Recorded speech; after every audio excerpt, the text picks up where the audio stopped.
Have you ever been ignored, underestimated, or made to feel invisible until one moment changed everything? That's exactly what happened to 12-year-old Jamal Carter in a small-town classroom when a teacher's challenge backfired in a way no one could have predicted. Stick around, because this story will leave you cheering for the underdog. The late afternoon sun filtered through the dusty blinds of Lincoln Middle School in Pinewood, Tennessee, casting golden stripes across the rows of desks. Jamal Carter sat by the window, his fingers drumming a soft beat against his spiral notebook. It wasn't nervousness, just a rhythm in his head, something his dad always teased him about. "Boy, you've got music in your bones," he'd say with a grin. Jamal liked that idea. It made him feel connected to something bigger, even when the world seemed to look right past him. The classroom hummed with the usual chaos before the bell. Kids laughing, tossing crumpled paper, whispering about weekend plans. Jamal kept his head down, sketching a piano keyboard in the margins of his history worksheet. He always finished his work early, not because he was trying to impress anyone, but because he liked the quiet satisfaction of being done. At the front of the room stood Miss Evelyn Harper, a seventh-grade teacher with a reputation as tough as the oak trees lining Pinewood's main street. She'd been teaching for over a decade, and most students respected her, at least the ones she noticed. Jamal wasn't one of them. Miss Harper wasn't cruel, not in an obvious way. She didn't yell or single him out for punishment. But when Jamal raised his hand, her eyes would glide over him like he was a ghost. If he answered correctly, she'd nod and move on. If he slipped up, rare as that was, she'd pause, her lips tightening, like his mistake proved something she'd already decided. Jamal felt it. So did his best friend, Corey Matthews, who sat 2 desks over. "Man, it's like you're invisible to her," Corey had said one day, tossing a pencil in the air. Jamal had just shrugged, his usual response. "Maybe I am." But deep down it stung. He wasn't invisible. He was just overlooked. Today, though, something felt off. Miss Harper kept glancing at Jamal as she shuffled her lesson plans, her eyes lingering a little too long. Not angry, not kind, just expectant. It made the hairs on Jamal's neck prickle. The lesson kicked off, a dry lecture about the Reconstruction era. Jamal jotted notes, his pencil scratching steadily, but he couldn't shake the feeling that something was coming. Then, out of nowhere, it happened. "Jamal," Miss Harper said, her voice slicing through the classroom chatter like a knife. Every head swiveled toward him. Jamal froze, his pencil hovering over the page. She never called on him. "Tell us about the Freedmen's Bureau," she said, folding her arms.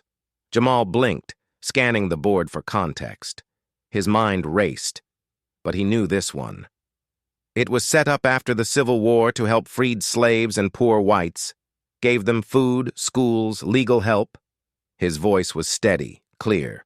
A few kids raised their eyebrows, impressed. Corey shot him a quick grin. Miss Harper tilted her head. "Adequate," she said, her tone flat like she'd expected him to falter. "Not bad, Jamal." The words sounded like praise, but they didn't feel like it. The lesson rolled on, but the air had shifted. She wasn't ignoring him anymore. She was watching him, like a hawk circling prey. Right as the bell approached, she struck again.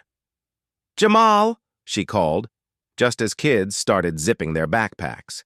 "Stay back for a minute." The room went quiet, curious eyes darting between them. Jamal took his time packing, his stomach knotting. He walked to her desk, standing tall despite the unease creeping up his spine. "I heard you talking to Corey last week," Miss Harper said, her hands clasped tightly on her desk. "About your uncle." Jamal frowned, trying to rewind his memory. "What about him? You said he was a musician. Played the piano, didn't he?"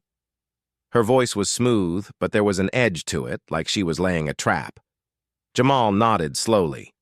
"Yeah, he played gospel mostly, some blues." Miss Harper's lips twitched. Not a smile, but something sharper. Fascinating. She leaned back, her fingers tapping the desk in a slow, deliberate rhythm. You must have learned a thing or two from him. Jamal hesitated. He didn't like where this was going. A bit, he said, keeping his voice neutral.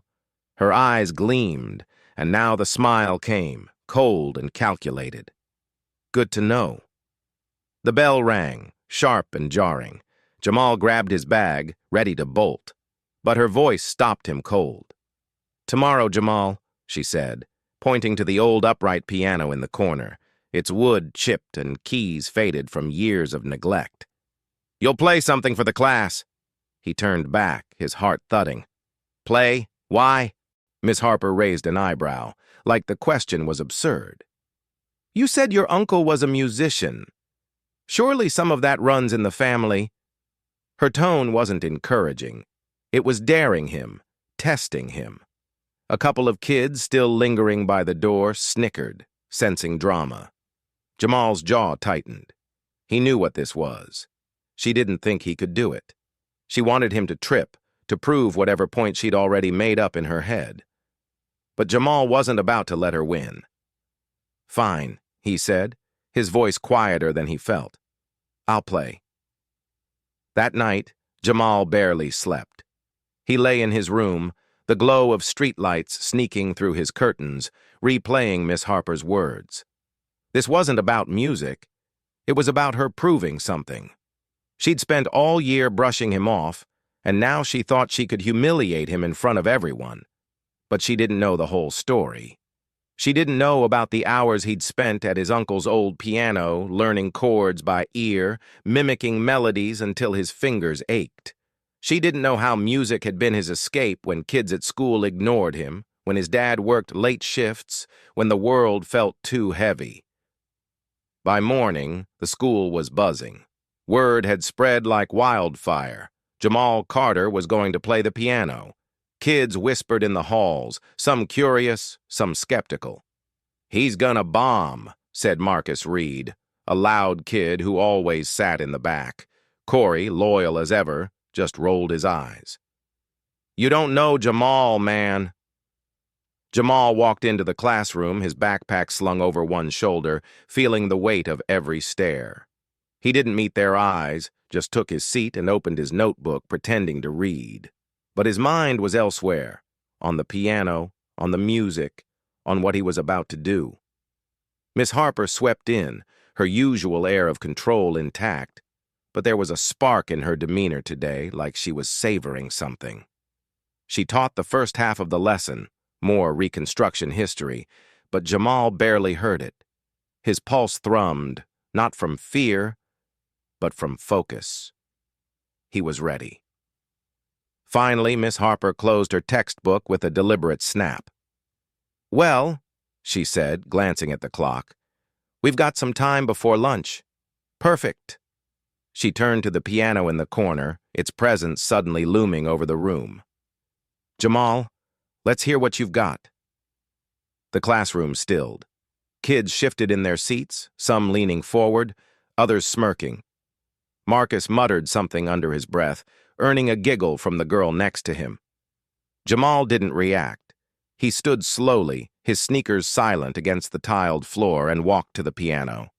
Every eye followed him, the air thick with anticipation. He studied the instrument. It was old, neglected, the kind of piano that hadn't been played in years. The keys were uneven, some yellowed like old teeth, and he could tell just by looking that it was out of tune. He brushed his fingers over the keys, testing their weight. They were stiff, stubborn, nothing like the smooth, warm piano at home. But it didn't matter. Music wasn't about the instrument. It was about the player. Jamal sat, his hands hovering over the keys. A snicker came from the back. Marcus, probably. Miss Harper stood by her desk, arms crossed, her expression unreadable but expectant. She thought she had him figured out. She was wrong. Jamal took a deep breath, letting the world fall away.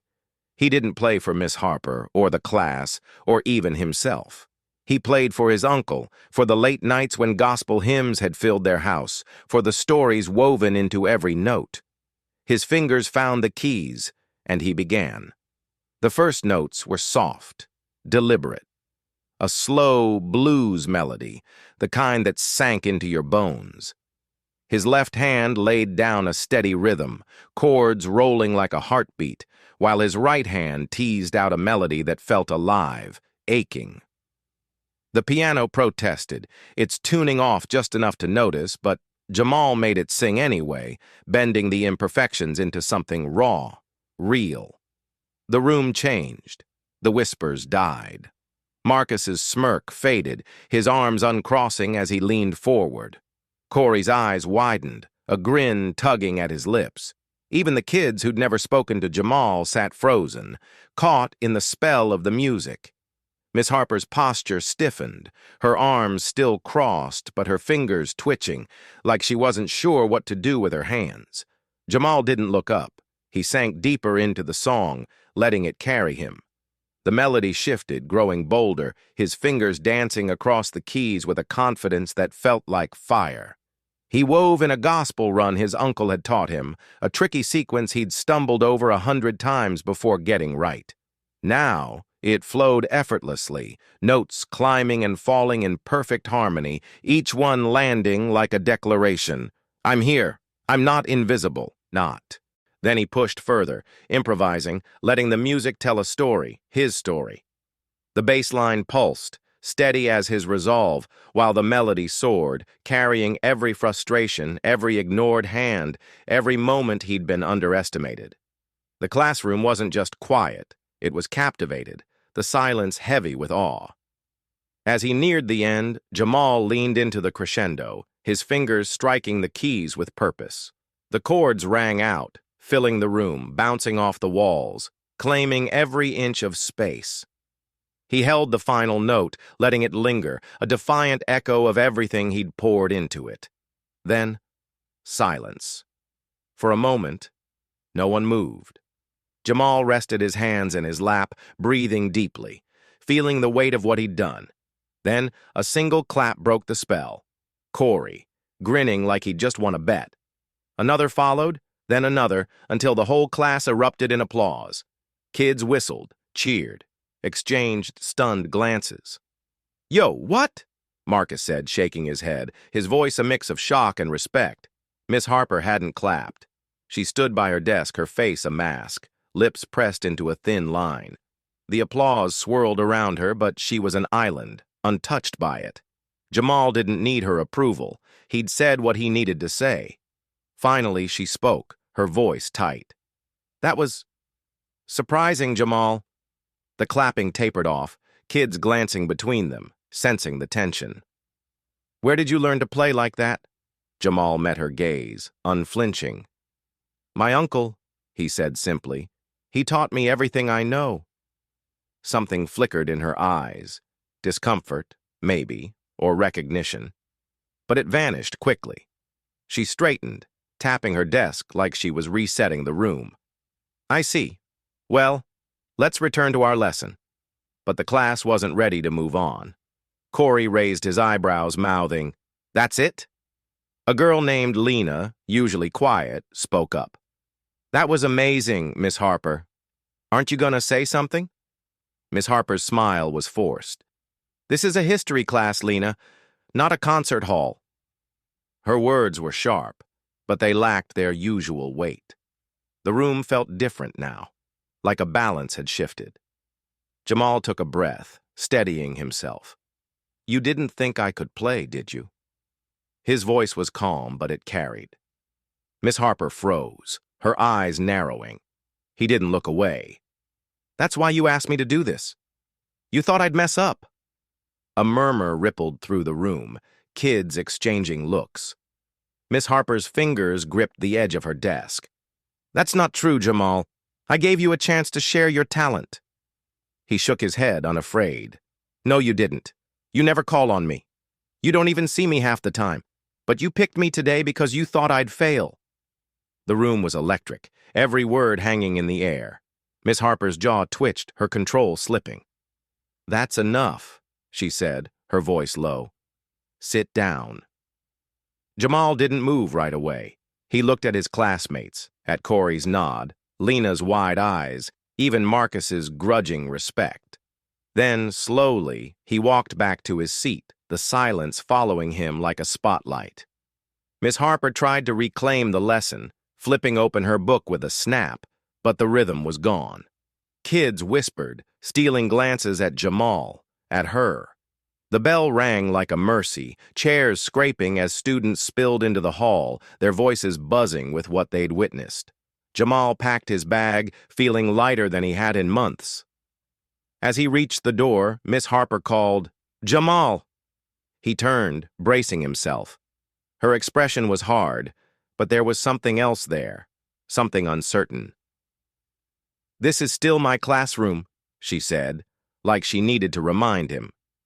"I know," Jamal replied, his voice even. He held her gaze for a beat, then walked out. In the hallway, Corey caught up, practically bouncing. "Man, you just turned that whole room upside down. That was unreal." Jamal let out a breath, a small smile tugging at his lips. "Yeah, felt good." "Gonna play again?" Corey asked, nudging him. Jamal thought about it, the keys under his fingers, the music pouring out, the way the room had listened. "Definitely," he said. That afternoon, Jamal walked home along Pinewood's quiet streets, the sun low and warm. He stopped at the corner store, grabbing a soda from Mr. Jenkins, who raised an eyebrow. "You look like you just won something, kid." Jamal grinned. "Maybe I did." At home, the smell of collard greens and cornbread greeted him. His mom was at the stove, humming an old hymn. "You're late," she said, glancing over her shoulder. "Long day," Jamal said, dropping his bag. "Good or bad?" she asked, wiping her hands on her apron. He thought about the silence, the applause, the look on Miss Harper's face. "Good," he said. "Really good." She sat across from him, her eyes searching. "Tell me."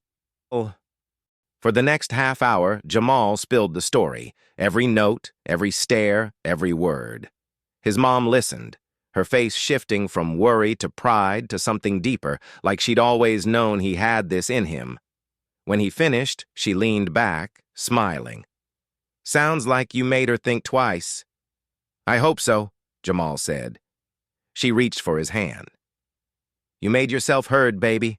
That's what matters." The next day, school felt different. Miss Harper ran her class like always, her voice crisp, her rules firm. But something had cracked. Kids didn't just see her as the teacher anymore. They saw her as human, flawed. And Jamal? They saw him, really saw him, for the first time. At lunch, a few kids stopped by his table. "Yo, that piano thing was wild," said Lena, twirling a braid. "How long you been playing?" "Since I was 6, Jamal said, shrugging. Corey laughed. "Man, you've been hiding that this whole time?" "Guess so," Jamal said, but he was smiling. Across the cafeteria, Miss Harper passed by, her tray steady in her hands. Their eyes met, and for a split second she held his gaze. Then she looked away, her steps quickening. Jamal didn't need her to say anything. He'd already spoken. Some lessons don't come from books. Some moments rewrite the way people see you and the way you see yourself. Miss Harper spent a year looking past Jamal, but in one song, he made sure she'd never forget him. He didn't need her apology or her praise. He'd found something better, his own voice, loud and clear. This story's about what happens when you refuse to stay invisible, when you let your talent shout louder than doubt. So, what's your voice? What's the thing you've got that no one expects? Drop it in the comments, hit that like button if Jamal's story fired you up, and share it with someone who needs to hear it. Subscribe for more stories that remind us to stand tall, no matter who's watching. Until next time, keep shining.